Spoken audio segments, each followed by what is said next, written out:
Olive Oyl, the most unlikely sex symbol imaginable, to have these two tough guys constantly fighting over her. Who is this half-pint? Oh, that's Popeye. He wants to marry me.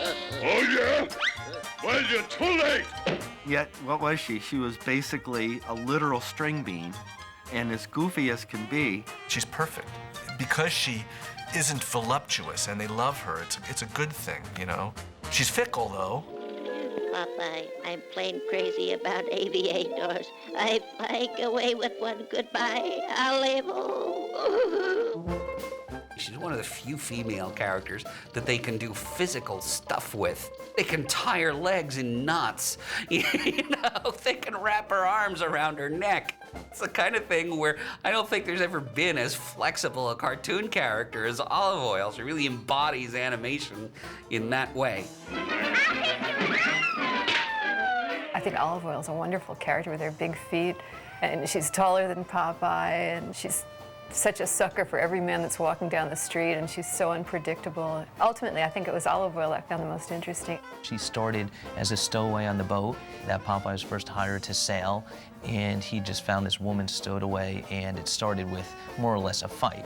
It wasn't really love at first sight. She just gives him orders. She has no interest in him, and he doesn't really have any interest in her. Their first interaction was Olive saying, "Shut up," and she called him a bilge rat. But then it soon paid off later on, where Olive planted a kiss on Popeye, and the whole love of Popeye and Olive started. In the cartoon, Olive Oyl, to me, was always the stereotypical damsel in distress. She was not the modern-day woman. I'm really mad at her. I'm really mad. As a woman? As a woman, I don't consider myself to be a hardcore feminist or even a feminist at that, but at least, you know, stick up for yourself every once in a while, you know? Like, don't rely on Popeye all the time. The comic strip was a little bit different in terms of its treatment. When Olive Oyl wanted to go on an adventure with the boys, even though the boys said, "Hey, women don't go with us on boats, they don't take these long, dangerous rides," she would hear nothing of it. She would stow away, she would do whatever it took.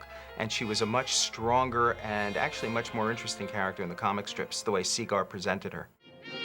Brother!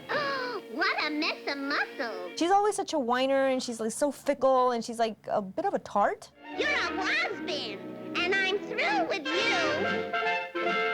I like strong men. One minute she's with Popeye, the next she's with Bluto, the next she's with another person. She has relaxed morals. She does have relaxed morals. Olive isn't quite as irritating as Lois Lane in the way that she treats people, but somehow she does seem to be enjoying the fact that her two potential suitors are battering each other all the time. She never does the obvious thing of just telling Bluto to go away and settling for Popeye. She keeps the thug around in order to keep Popeye interested. Olive Oyl wasn't a bad person, but she was just quintessentially self-centered, ego-ridden, and wanted what she wanted. I've known any number of women from my family like that. I mean, terrible temper and terribly funny. Why,